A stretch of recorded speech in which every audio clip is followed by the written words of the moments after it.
Ya, assalamualaikum warahmatullahi wabarakatuh. Berjumpa lagi ya teman-teman semua. Pada kesempatan kali ini kita hanya sedikit sharing saja ya teman-teman, bagaimana pengalaman saya itu ketika selama ini berdagang atau berjualan odading dan cakwe. Nah, tentunya teman-teman ya, pendapatan yang biasa saya peroleh itu teman-teman. Jadi tentunya ini sangat bervariasi.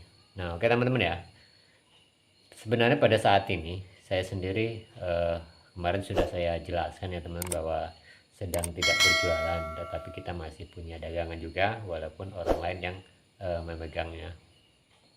Nah, kemungkinan teman, nanti ketika sudah ya mungkin kisaran 2 minggu 3 minggu ke depan, nanti kita kembali upload ya, kembali kita memberikan sampel bagaimana suasana di tempat jualan, karena mungkin saya juga akan istilahnya ke sana ya teman-teman, untuk kembali artinya melihat jualan kita seperti apa, perkembangan seperti apa, dan kita ke sana kembali tempat jualan, terutama di Kalimantan seperti itu.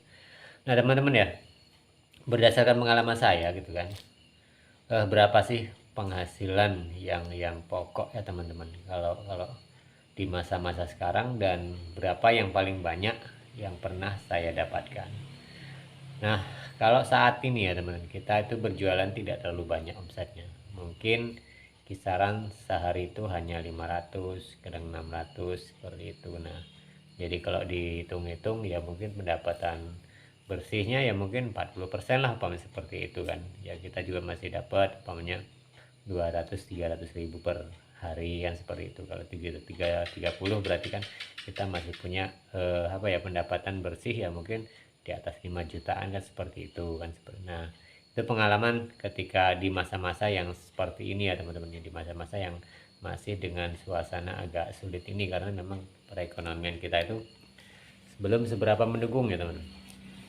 Dan kemudian ya teman-teman, kalau saya itu pernah waktu jualan di Kalimantan itu, di mungkin di kisaran 2 tahunan terakhir kemarin ya, saya itu pernah jualan pagi dan sore seperti itu. Jadi pagi itu kadang omset 1 juta, mungkin sore bisa sampai 600 sampai 800 kan seperti itu. Jadi totalnya kalau satu hari ya mungkin 1.600.000-an lah seperti itu, 1.500.000 1.600.000. Nah, kalau bersihnya teman-teman, jadi omset segitu kan kita mencari bersih 500.000 itu udah hal yang biasa ya pada saat itu. Tapi saya sendiri karena itu jualannya harus pagi dan sore, jadi terlalu letih, terlalu capek, dan mengurangi aktivitas tersebut.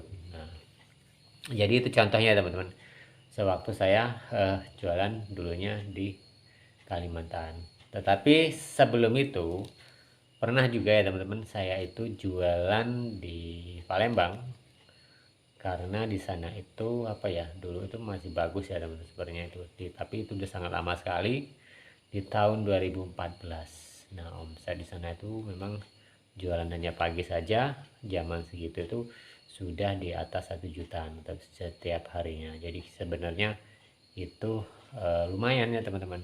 Nah, kalau di Jawa teman-teman ya, di Jawa itu juga pernah itu kan. Jadi satu tempat itu saya membuat sekitar 1 sak ya teman-teman, rata-rata 1 sak, ataupun kalau sak tepung terigu itu kan hanya 25 kilo kan seperti itu. Jadi 1 sak itu terdiri dari roti goreng ataupun bolang-baling dan cakwenya. Tapi di Jawa terus terang ya teman-teman, jadi uangnya itu tidak segitu besar seperti apa yang kita di Kalimantan. Mungkin karena dari potongan sendiri mungkin seperti itu, lebih besar, lebih padat seperti itu. Kemudian ya tentunya lebih berisi ya teman-teman seperti itu. Nah, kemudian dari segi harga, kalau di Kalimantan itu dengan harga 1.000 ya teman-teman, dengan harga 1.000 potongannya agak kecil-kecil kan seperti itu. Kalau di Jawa kan 700 ataupun 600 pada saat itu pun potongannya ini sudah agak besar ya teman-teman, jauh dari lebih besar daripada ketika kita usaha di Kalimantan. Karena apa teman-teman? Ya tentunya kalau faktor usaha di ataupun dagang di Pulau Jawa itu ya memang seperti itu. Artinya kita itu harus dagang, yang penting dapat banyak penjualan. Artinya kita menjualkan lebih banyak, dan walaupun untungnya sedikit tapi kan dikali banyak kan. Metodenya seperti itu ya teman, tapi itu juga sebenarnya kurang baik buat kita pedagang. Lebih baik kita jualan dikit tapi jadi uangnya di lumayan ya, seperti itu. Tapi itu di zaman sekarang termasuk hal yang paling sulit, hal yang sulit ya teman. Nah kalau apanya sepinya ya teman-teman, saya pernah buka usaha ya, terutama di Lampung ini juga seperti itu ya. Jadi setiap hari kadang omset 200, di bawah 200 pernah seperti itu. Jadi memang sangat berat sekali, dan paling banyak sekitar 10 kilo berarti kan omset di atas 500 tuh ada juga. Tapi kalau kita dagang udah dengan cakwe dengan omset di bawah 200.000 itu beban kita terlalu berat ya teman. Jadi itu lebih baik kita beralih tempat ataupun mencari haluan lain, karena jelas tidak muter ya teman. Dengan segitu itu sangat berat sekali gitu kan, ketika kita jualan odading hasil atau omset kita di bawah 200.000. Jadi berapa sih keuntungannya? Berarti kalau kita ngambil 40%, nah cuma berapa? Sekitar ya 40 ribuan, 50 seperti itu kan. Itu tidak cukup bagi kehidupan untuk kita sendiri saat ini ya teman.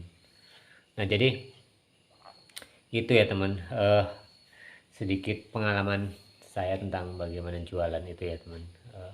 Dan semua orang dagang itu tentunya teman tidak semulus yang kita pikirkan, tidak semudah yang kita bayangkan ya. Ada jatuh bangunnya, ada suatu resikonya gitu kan, ada juga suatu hambatan yang merintang gitu. Jadi kita lebih baik yang penting fokus saja teman. Ketika teman-teman ingin berdagang cakwe odading, ingin membangun usaha ini, ya jalanin aja rutinitas ini sehingga nantinya pasti akan menemukan ritme sendiri ya teman. Suatu saat ketika kita dagang sepi, kemudian kita harus berusaha untuk memindahkan itu, dan nantinya itu pasti akan ada jalan yang lebih baik, dan pasti suatu saat juga akan rame ya teman. Jadi wajar ketika kita itu usaha itu harus jatuh bangun, dan usaha itu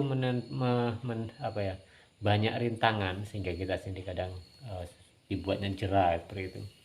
Tapi kalau kita tidak bisa melawan jerahnya, kita tidak akan bisa berkembang, karena semua usaha ya teman tentunya penuh resiko, dan kita juga harus siap mengambil resiko tersebut. Jadi tidak semudah apa yang kita lihat di luar sana, tidak semudah orang membangun usaha yang kita lihat, karena di dalamnya itu sendiri butuh suatu perjuangan yang luar biasa yang kita tidak tahu. Begitu juga dengan kita, padahal kita artinya sudah seperti berdarah-darah ya teman-teman. Itu kalau kata orang kan seperti itu, tapi orang lain kan tidak pernah melihat, hanya melihat sisi baiknya bahwa kita itu usaha lancar, enak, dan cari duit otomatis ada setiap hari. Tapi semua itu sesuai kadar dan kemampuan kita sendiri ya teman-teman. Jadi banyak sekali rintangan dan hambatan yang harus kita hadapi. Nah jadi itu saja teman-teman, sedikit sharing kita tentang bagaimana penjualan ketika kita jualan odading dan cakwe dan besaran yang kita hasilkan. Oke teman-teman, kita berjumpa lagi di tayangan dan video berikutnya.